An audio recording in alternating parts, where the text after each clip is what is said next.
इस कक्ष में उपस्थित आंतरिक गुणवत्ता आश्वासन प्रकोष्ठ के समन्वयक दिनेश कश्यप जी, मन्ना राम पटेल जी, नरोत्तम पुरले जी, इस महाविद्यालय के आंतरिक गुणवत्ता आश्वासन प्रकोष्ठ के समन्वयक रामरती निषाद जी, इस महाविद्यालय के सबसे वरिष्ठ प्राध्यापक, इस महाविद्यालय के सशक्त हस्ताक्षर डॉक्टर अखिलेश चंद्र वर्मा जी, उपस्थित सभी स्टाफ एवं इस महाविद्यालय के विवेकानंद के सपनों को साकार करने वाले भारत के युवा, आप सभी का आज के इस कार्यक्रम में हार्दिक स्वागत, अभिनंदन और वंदन।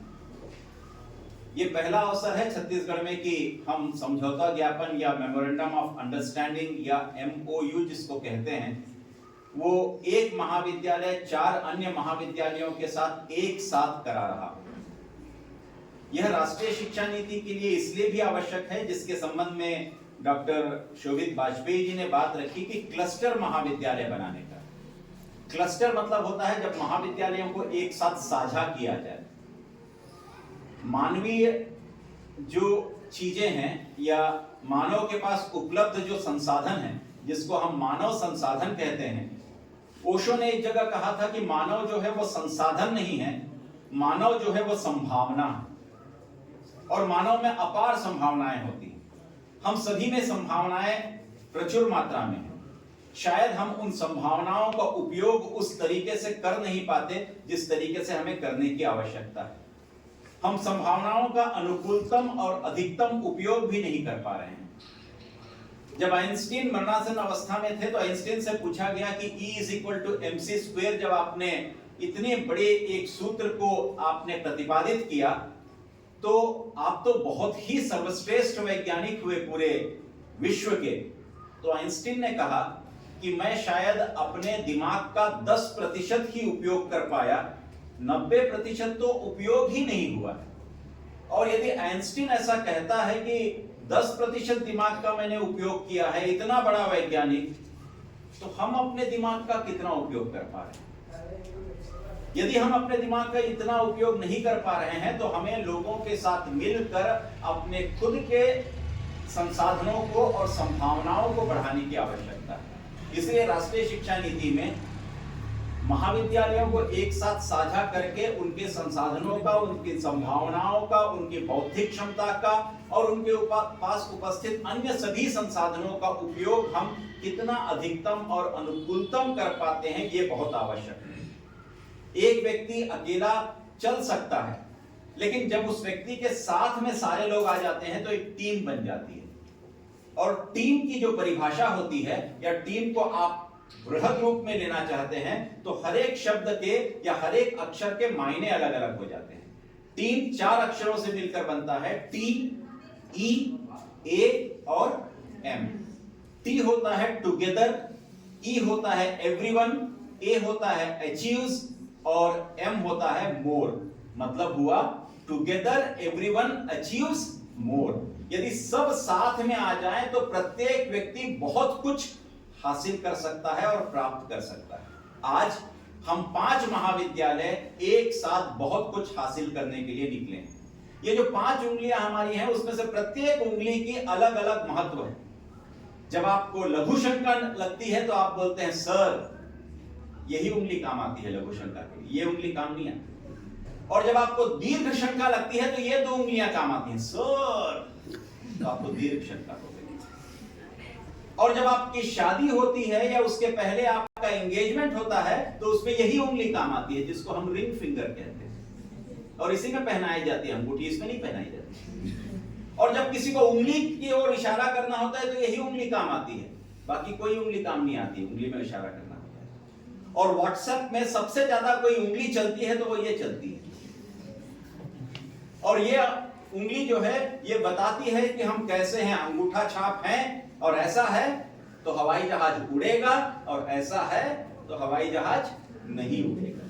तो ये दोनों अंगूठा काम करता है। लेकिन ये 5 उंगलियों की महत्व जो है वो अलग अलग है। और 5 उंगलियों से यदि किसी को आप ऐसा करिए तो फर्क नहीं पड़ेगा एक एक उंगली से, लेकिन इतना कर लीजिए तो फर्क जरूर पड़ेगा, आपके गाल पे 2 या 3 उंगलियां तो उतर सकती है, लेकिन इसी उंगली को ऐसे करके और ऐसे कर लीजिए तो नाक टूट सकती है। केवल कमाल है उंगलियों का आप उपयोग कैसे कर पाते हैं। यदि उंगलियां अलग अलग हैं तो कैसे उपयोग हो रही हैं, उंगलियां ऐसे हो गई तो कैसे उपयोग हुई, और ऐसे हो गई तो उपयोग कैसे हुआ। और हम 5 ऐसे थे, अब हम 5 यहां बैठ के ऐसे हो गए हैं। समझौता ज्ञापन जब हमारा हस्ताक्षर हुआ तो हम ऐसे हो गए हैं। मतलब यह हुआ कि बंद मुट्ठी 1.25 लाख की, और इंसान जब इस दुनिया में आता है तो मुट्ठी बांध कर आता है, और अशोक महान या सिकंदर महान भी जब दुनिया से जाता है तो मुट्ठी खोल कर जाता है। तो हम सभी मुट्ठी बांध कर आए थे कि जब हम जाएंगे तो इस दुनिया में कुछ छोड़ कर जाएंगे। ये समझौता ज्ञापन उसी का एक नमूना है कि हम सब साथ मिलकर कुछ ऐसा कर जाएं कि दुनिया से जब हम विदा हो तो हमारे हाथ खाली हो, तो कम से कम हमारे किए हुए कर्म जो हैं वो इस दुनिया में दैदीप्यमान रहें, इस नीले आकाश में उड़ान भरें, और हम सब आपको पंख लगा सके। महाविद्यालय में जब विद्यार्थी आते हैं तो जूलॉजी के यदि स्टूडेंट है तो हम उनको कहते हैं कि महाविद्यालय में विद्यार्थी एक लार्वा के रूप में आते हैं। जब आप लार्वा को देखते हैं, एक लार्वा को हिंदी में क्या कहते हैं, आप क्या बोलते हैं लार्वा को हिंदी में, बताइए क्या बोलते हैं, कोई भी बता दीजिए। इल्ली बोलते हैं। वो इल्ली को जब आप देखते हैं लार्वा को, तो आपको समझ में ही नहीं आता यही इल्ली जो है आगे चलकर एक तितली के रूप में, और जिसके पंख विभिन्न अलग अलग रंगों के हो, वो बन सकती है। तो आपका महाविद्यालय में आना एक किसके जैसा है, लार्वा के जैसा है। और हम सभी शिक्षकों का दायित्व ये है कि उस लार्वा को हम कितने बेहतर बटरफ्लाई में कन्वर्ट कर पाते हैं, ये हमारी उपादेयता और महाविद्यालय की उपादेयता। और इसीलिए महाविद्यालय खुले हैं, विद्यालय इसीलिए खुले हैं कि लार्वा को आप बटरफ्लाई कितना बढ़िया बना सकते हैं। क्या वो बटरफ्लाई नीले आकाश में उड़ सकती है?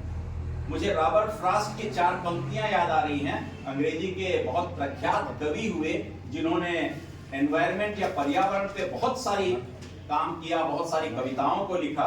उनकी 4 पंक्तियां हैं। रजत दवे जी भी अंग्रेजी के प्राध्यापक हैं, उन्होंने रोड नॉट टेकन में 4 पंक्तियां लिखी है। I am telling this with a sigh, somewhere ages and ages hence, 2 roads diverged in the wood, and I took the one less traveled by, and that has made all the difference। कहने का तात्पर्य यह है कि मैं ये बात बता रहा हूं कि मैं जंगल के रास्ते पे जा रहा था, मुझे 2 रास्ते दिखाई दिए, मैंने उस रास्ते को चुना जिस रास्ते पे बहुत कम लोग चले थे, और जब मैं उस रास्ते के अंत पर पहुंचा तो मैं सारे लोगों से अलग था। तो हम उन दोनों रास्तों को नहीं चुनेंगे, उस रास्ते को बिल्कुल नहीं चुनेंगे जिस पे बहुत लोग चले हैं, उस रास्ते को भी नहीं चुनेंगे जिस पे बहुत कम लोग चले हैं। हम खुद अपने रास्ते का निर्माण स्वयं करेंगे ताकि आने वाले उसी रास्ते पे चले जिस रास्ते पे हम चले। तो हम तीसरा रास्ता अख्तियार करेंगे। एक और कहानी है, एक अमेरिकन था, साउथ अफ्रीका गया, उसके पास बहुत सारी टॉफी थी, बच्चे बहुत सारे थे, तो उसने सोचा बच्चों को टॉफी कैसे दी जाए। तो उसके दिमाग में एक अनूठा उपाय आया कि एक कोई प्रतियोगिता करते हैं, उस प्रतियोगिता में जो जीतेगा उसको इतनी टॉफी दे देते हैं।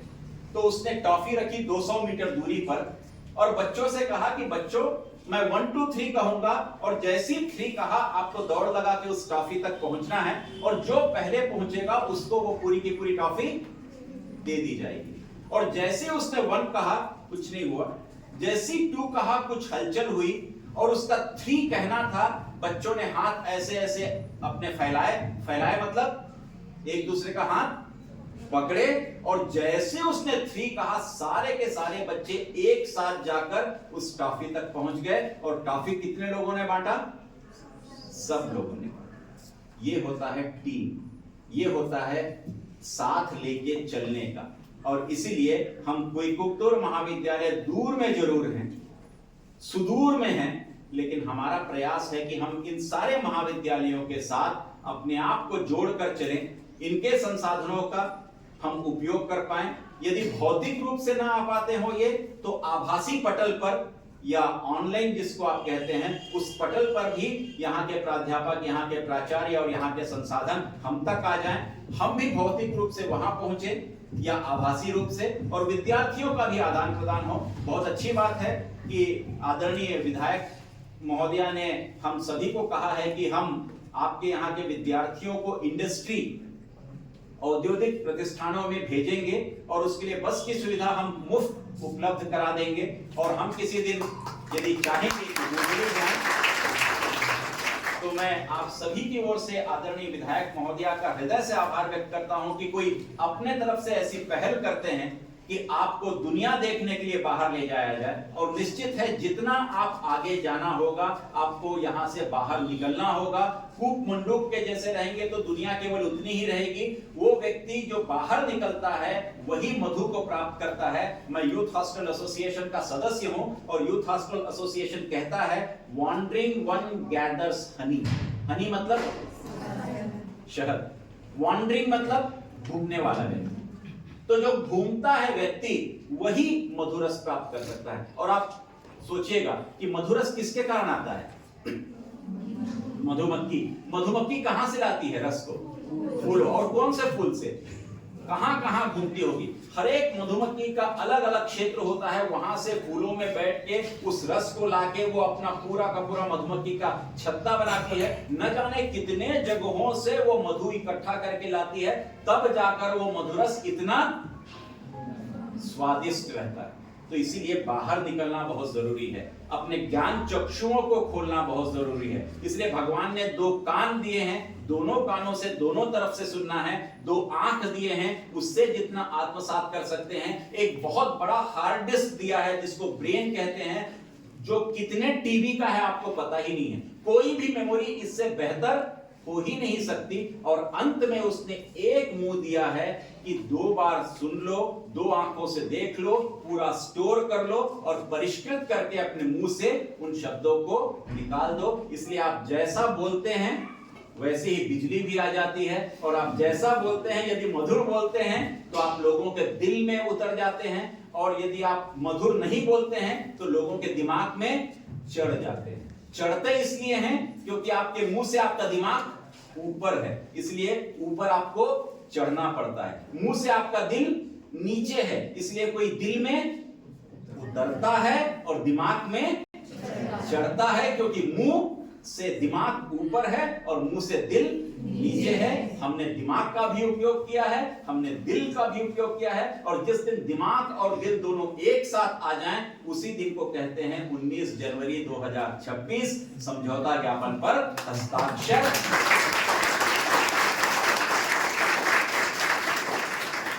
तो इसमें आप सभी का भला हो। हम आरती करते समय कहते हैं विश्व का कल्याण हो, तो आप सभी का कल्याण हो, हम सभी का कल्याण हो। इसमें सक्रिय भूमिका निभाने वाले हमारे महाविद्यालय के समस्त प्राध्यापक गण और साथ ही आदरणीय वर्मा सर का मैं हृदय से आभार व्यक्त करता हूं कि उन्होंने आज के इस कार्यक्रम को ये मूर्त रूप दिया और इसे करने में सहयोग प्रदान किया। और आप सभी इसके गवाह और साक्षी के रूप में बैठे रहे। बगैर गवाह के, बगैर साक्षी के कुछ भी नहीं होता। तो आप साक्षात वो लोग हैं जिनके लिए हमें कार्य करने की जरूरत है। आपका भी महाविद्यालय परिवार की ओर से हार्दिक आभार, और मुझे मंच प्रदान किया इसके लिए साहू जी का विशेष धन्यवाद।